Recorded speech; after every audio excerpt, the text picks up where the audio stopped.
Okay, so next one. Let's talk about SAT, those tests. Anyone to start? Jocelyn? Okay, I so can. Oh, okay, Okay, Stephanie can go. Stephanie. Stephanie. Yeah, Stephanie. oh, Yeah. me? Okay. So for the SAT, there is like a full score of 800 in the English section and the math section. So in total, it would add up to be 1,600. So at the end, I think they still offer it. You can super score your SAT. So if your English, if you take like two times, take the SAT two times, and you get a better score on the English section and then a better score on the math section for the second SAT you took, you can super score and then add up to like the biggest, like highest score. For ACT, there is the English, math, reading, and science section, and it's a scale from 1 to 36. Yes. So for ACT, it's suggested that if you want to go to the US top 50 school, you normally get a 32 score or higher. And then if you're going to US top 100 school, it's normally a 29 or higher. For the SAT suggested for the US top 50, it's normally a 1500 or above. And then for the US top 100, it's a 1450 or above. And then for AP, there are AP tests that you take after taking the AP course, or just you take it because you want to get the college credits. That's administered by College Board, and it's normally suggested that you get a 4 to 5. It's on a scale of 3 to 5, or 1 to 5. Yeah. So when is the best timing to take SAT, ACT? I think you can take it whenever. I took it junior year because I feel like I wanted to finish all my core courses first before taking the SAT or ACT. Yeah. So how do you suggest which one to go with first? Oh, Jason, let's share. Oh, yeah. I want to add really quickly that Sure. I think the ideal timing is, probably around after your core classes and around junior year. Personally, my sister's 1 year older than me, and she took the SAT in junior year. I apologize for this. I And- essentially peer pressured him to take it like super early with me. I took it like the beginning of my sophomore year. That was not a smart idea. That was Do not do hot. that. Yeah. So Because essentially like I don't know, I think like most people end up like sending their full score reports. They have like a bunch of complicated things like score choice, score center, whatever. Don't care about it too much. I spent too much time Googling, but TLDR, most people just end up sending all their scores, and it's better for you, for your wallet, and for your overall application if you don't like take it super early, bomb it, and then like try to make up for it a bunch of times. Yeah. Just take it like a normal person when you're ready. There's like no benefit of taking it early. I apologize for that. By No, the it's way. okay. Wait. There's also the question about SAT versus ACT. There's no difference. Yeah, I mean, essentially, I personally, I don't know. I took both the ACT and the SAT. I felt better about the SAT, but I know some people like the ACT better. Me. But personally for me, the ACT felt like a blur the entire time. It was just a huge time crunch. Like the main difference is like the science section where you basically have to comprehend graphs really quickly. I don't think I have a problem comprehending graphs, but you just have to do it so quickly that it was just kind of painful. And it's really, I think, up to you. Maybe a good thing is to like look up, maybe even just do like a free practice exam for both of them first and see which one like you feel better with, and then go ahead and study for that one. At the end of the day, there's not really a big difference. For reference, I like the ACT better. He liked the SAT better. To add on to that, Yes, sure. Go I ahead. agree with Jessica. ACT is like 10 times easier than the SAT. Okay, no, that's not true. It really depends on the person. Like, I did not do well in the SAT, but I did really well in the ACT, and that's because like my like analysis of reading stuff is like really bad, but and then like ACT covers more top level and just focuses on like how fast you can answer questions. So if you like know that you're good at answering questions really fast, then the ACT is like kind of really easy. See. And also to like add on to what Jessica was saying earlier, like you probably shouldn't take the SAT or ACT in your sophomore year because like, okay, I don't want to hate on anybody, but you're probably not smart enough to take it anyways. Like you just don't know anything. So I would recommend not taking it too early unless you just want to like be depressed. Yeah. Great. Anyone else want to add on? Yeah. Oh, sorry, Jocelyn, go No. ahead. Tiffany. Okay. So I took my first SAT in August before my junior year, and then a mistake I made was taking it again too soon. So I wasn't that satisfied with my second score. So if you aren't satisfied with your first score, you can retake it, but I would not take it too close to the first time you took it. You need time because you obviously have school and you have extracurriculars probably, and you need to study for it again. And I think it was Jason who said he liked the SAT better. I also like the SAT better just because with the SAT I had like some time to check over some of my work. But with the ACT, I remember like in my math section, I finished the last question right at, when the time hit the end. Tiffany. Yep, I actually have a super similar opinion and same things to say as Jocelyn. I only took the SAT, but I obviously liked it more than the ACT because I didn't feel like I wanted to take the ACT because for me personally, it just felt like there was way too much stuff, like the like science section and everything I thought was super intimidating. So like I think the SAT is good because personally one positive is that you can like you know exactly what the sections are and there is more time, which I think is a big plus. I think I can't remember. I think I actually took my first SAT. I took it twice. I think I took the first time actually in I think late end of sophomore year. And I think like yes, it's definitely true. Don't take it too early because that's stupid and you will be stressed. But I think like honestly, I think there are some benefits to taking it at like the very end of sophomore year or like the second like spring semester of your sophomore year because yeah, for me, I think I knew I was going to be stressed, like doing the application stuff actually in the summer or like doing research, writing essays.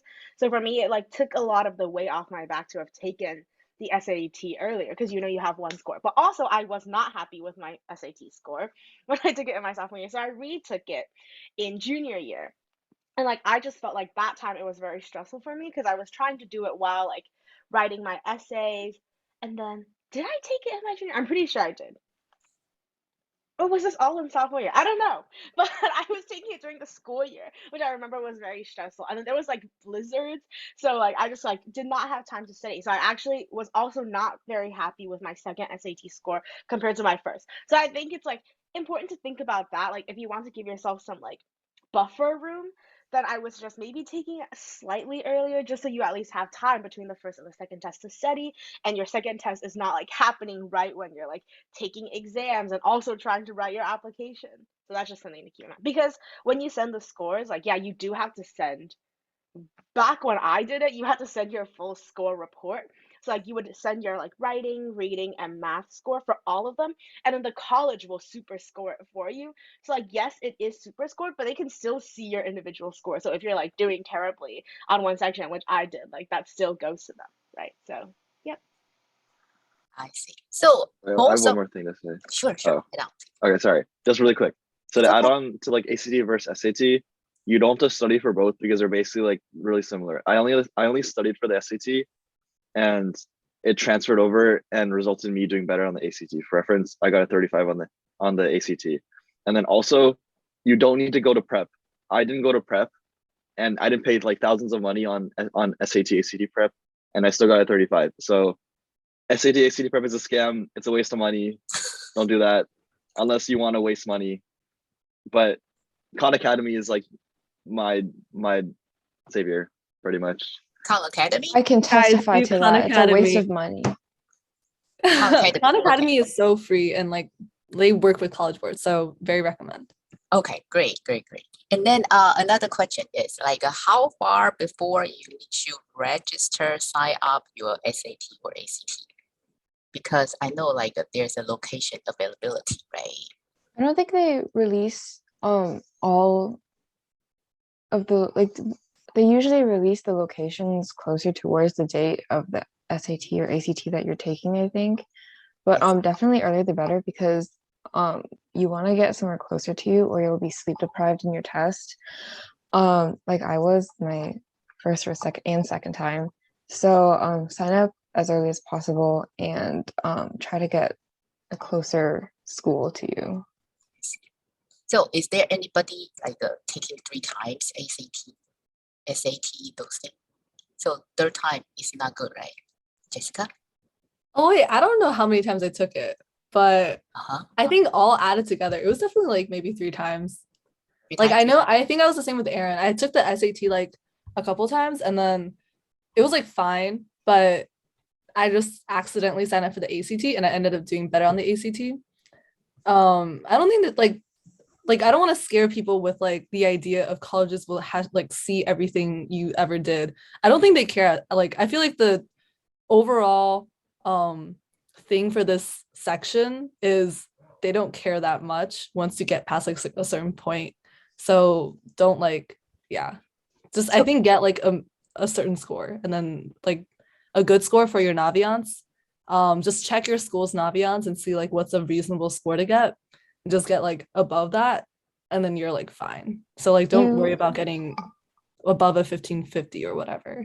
You obviously don't want to like take it too many times. Usually 2 or 3 times is the most. And then like if you don't do well on your SAT after your third time, maybe try ACT, even though it might be a little harder. But I honestly thought the ACT for me went my ACT score was actually higher than my SAT, even though I like the SAT better. I see. That's good. Okay, so how about AP? You've just passed the class. I think we talked about this earlier already, so we can pass this part. Okay. Okay, next one, essay. Anyone want to share? I guess I can start. Okay. So for essays, I know Common App has their own essay, and then colleges also have supplemental essays. So colleges have been doing this for a long time. They've seen a lot of similar essays, and obviously there are probably a lot of people telling you, you need to have a unique essay, you need to stand out. And that is true. You don't want one of those cliche essays saying like, oh, this thing happened to me and I decided something, or like something big affected your life. Or you don't want to write a boring essay either. You want something that makes you stand out. Obviously, it's going to be hard. It's usually the brainstorming part of the essay, in my opinion, that takes the longest. I switched my personal essay topic like 6 times before deciding on which one I wanted to write about. So I think the word limit for the personal essay was like 500 to 600, if I remember correctly. Supplemental essays, they're all different for every school. Some have 1, some have multiple, but they're usually around 200, 300 words. So you need to be able to put all your main points into a shorter word count. And then this part is something I would definitely start the earliest. It took me the longest out of everything in the application process. So definitely start probably over the summer after your junior year, if possible. That would be the best time because that's when you don't have any school to worry about. In recommendation letters, you want to find teachers who know who you are, and you want a range. So I am studying pre-med, but I got a recommendation letter from my English teacher as well, just to show that I had a bit of range. I wasn't all just science-based, and I could do like English and humanities too. And your counselor, you can ask as well, but usually I think they already know they have to write one for you. Anyone else to add on? Essay strategy. So how do you prepare? Oh, okay, Jessica, yes. Right, using anecdotes. It's very cliche, but 100% don't ever like use the word I am passionate about ... or like, yeah, don't do that. Like very basic writing skills is just show, don't tell. Start with an anecdote. Make it like, don't try to end world hunger in your like essay. Just be very down to earth, write through your experiences, things like that. Like those sound like very broad advice, but I have done like a good amount of like essay editing, like for friends and like as I during my gap year for like different students as well. But I feel like that's the number one advice I can get. It was just like write through anecdotes. Don't try to like tackle any more than a high schooler should tackle, and just sound personable. I think like imagine these adults like reading through hundreds and hundreds of essays in each day. If you're like, I am passionate about being a doctor because my aunt had some insert heart disease here, they will be like, oh, okay, then move on. So just try to sound like yourself and personal. Yeah. I agree with all that. I think like honestly, this is the hot tea. Like I know like when you're writing the college application, like this feels like such a big deal. And I like agree that it is important. Like you want to do well on every single facet of your college application, right? Because that's like the only thing within your control. But like realistically, honestly, the college application officers spend maybe like 3 minutes on your essays. They like look over it, they skim, they just try to get the main idea. So like I think like what Jessica said was great. Like I personally also like to write in anecdotes. Like show not tell is a huge thing. But I think like I don't know, no one is the most unique like applicant on the like planet. You're probably doing things that other people have done. Like I mean, unless you like have a Nobel Prize, you like solve like found a cure for cancer. Like most high school students are not that. I think you just need to figure out like what is one unique, not even unique, but like a special thing about you or a thing you want to highlight and just really drill down on that idea. Like find an anecdote, find a way that it ties to your experience, like the other things that are on your application, and really just like do the best that you can. Like I think this is hard because it's so hard to like control. It's really hard to know like am I doing good? Like am I writing a good essay? So I think like the best thing to do is just get as many people as you can to read what you wrote. Like get your friends, get like your teachers. Like what I did is I wrote them pretty early so I could get like some of my teachers to look at them, get my friends, like review essays with your friends. I think that's huge because they can tell you like, hey, you sound like really stuck up here, or like, hey, like this is not something that like really makes sense. Like the flow of this doesn't make sense. It doesn't show your point. And I think that is honestly the most helpful thing. Just get other people to like give their opinions. Just to build onto that, like 100% echo what Tiffany said. And another part of it is I think I've heard some people tell me like their parents don't want them to share their application essays with their friends because they're afraid of like plagiarism or copying. Just like wanted to shoot that down right now. Like I don't think that's like a very low chance of that happening. If your friend can copy your essay, then your essay is probably trash anyway. So maybe it's a good idea for the I don't know. That's so true. Yeah, no, That's literally. really true, actually. Yeah. Yeah. So then literally like I really think that wait, where was I going with that? Oh yeah, no, give it to your friends because I remember my early round application, like my essays were like, I thought they were really good. I spent so long on them. I thought they were amazing. I edited them so many times. My teacher said it was good. And then my one friend who was like good at writing, like looked at it, completely trash talked it. I rewrote the essay and that ended up being the essay that I sent off to most colleges. And like I needed that. So 100% recommend the friends route. Like that is like you need them. Great. All right. Good. So let's move on next. I'm sorry. Okay. The second one, college selection strategy. Tiffany, would you Okay, like to sure. start it? Yeah, I can talk about this. I think this is a short section, honestly. I think you should apply to the schools you want to apply to. But basically, I mean, there are some things to be smart about. So, like, I think we all know there's like a few different types of application cycles. So, there's early decision, which is basically a binding sort of application. So, that happens. I think normally you submit the applications like Oh, I think the results are coming out now for early decision, right? Yeah. So you submit Yes, them very yes. early.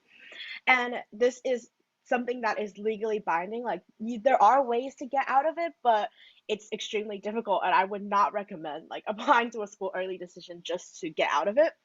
But a lot of times, like the application or the acceptance rates for early decision are very like relatively high compared to regular acceptances, just because they know you're going to attend. And normally this is one school, not counting like state school. So I think I applied. Oh, I didn't apply early decision, but you can apply like early decision to Cornell and then also apply to UVA. I think that is allowed. Correct me if I'm wrong. Sorry. And then the other like version of this is early action. So the most of the difference between that is that it's not actually binding if you get accepted to an early action school. So for example, I applied early action to Stanford, which I didn't get into, but then I also applied to state school. So I applied to UVA and VT, I think, at the same time that I was doing that. So these are usually due at the same time. But I do think early decision, like acceptance rates are usually higher because they just know, like, they know that that is your like number one school. So if there's a school you really want to go to and you know that that is like a financially responsible choice for you, I think that early decision can be a good option. And there are also certain schools like University of Chicago, I know does like relatively many rounds of early decision. So that's something you can look into. And then regular decision is like something that happens, I think, around now. Like you submit basically at the end of the year, and then you get your decision back in March, I believe. And in this case, you can like apply to as many schools as you want. There's really no restrictions on like what you can apply to. And I think in this case, like we said, you apply usually to 7 to 15 schools. And I think that's honestly a good place to reach for. I think I applied to 8 schools and there were already a lot of essays. Like I personally do not recommend, sorry, this is back kind of going back to the essay thing. I think I personally think it's best to write new essays for the applications you do, but I know not everyone does that. But I think like because of that, it's better to just apply to like 7 to 15 schools because there's also like application fees. There's like different things you need to do, which can be stressful. And everyone says like when you're applying to a regular decision schools, you should keep in mind honestly like the difficulty of getting in. So like don't apply to all like just Ivy League schools, right? You should definitely apply to like 1 to 3 safety schools that you think your like test scores and your application is like slight like pretty much above like the average applicant or the average accepted student, and then aim for probably like the vast majority of these should probably be target schools that you think like you have a pretty good shot of getting into, and then like I don't know 2 or 3 like reach schools that I think like any school with the acceptance rate below like 10% is probably a reach school just because like you really don't know if you're going to get in. So I think that's mainly the 3 types of application processes that happen. So usually the earliest one is due like November 1st, right? I think so. Yeah. So technically, if you work on essay over the summer and then when school start and then everything will be like jam packed together, you have to do it really quick in a couple months. Yeah, but I think because early is like really only one school, I think it's not as bad. Like, I don't know. That So was my personal experience. So it's ED, a lot of ED and EA, the due date is November 1st. So like the strategy probably is prepare these 2 options first. And then, is that right? Yeah, of course. I mean, Okay. that's the earliest. And I think it's also like, I mean, you probably apply to the school you want to go to the most. I would assume during early action, that's what I did. So I think definitely I would focus on prioritizing like the ED/EA application. And a lot of times you can like leverage certain materials from like your application that you prepared to like use for your regular like decision apps. Yep. Jessica? Yes. Yeah, 100% echo Tiffany. Also want to just add on the fact that like for me, I don't know if this was a shared experience, but for me, I think I had like at the end maybe 3 or 4 unique essays. Everything was just largely copy and paste. And I mean, they mostly just ask like the same questions, so it's not terribly hard. Or they ask weird questions, but you really just copy and paste your same anecdote and you change it a little bit. But yeah, also for me, like I didn't apply for any reach schools during early round just because I was scared. And honestly, like I feel like I stand by that decision, but I feel like that's very much in a minority there. Great. One thing, there's rolling, some schools do rolling applications as well instead of regular or early. And that's kind of just a first come, first serve basis. They compare you with the other people who are coming in at the same time. Great.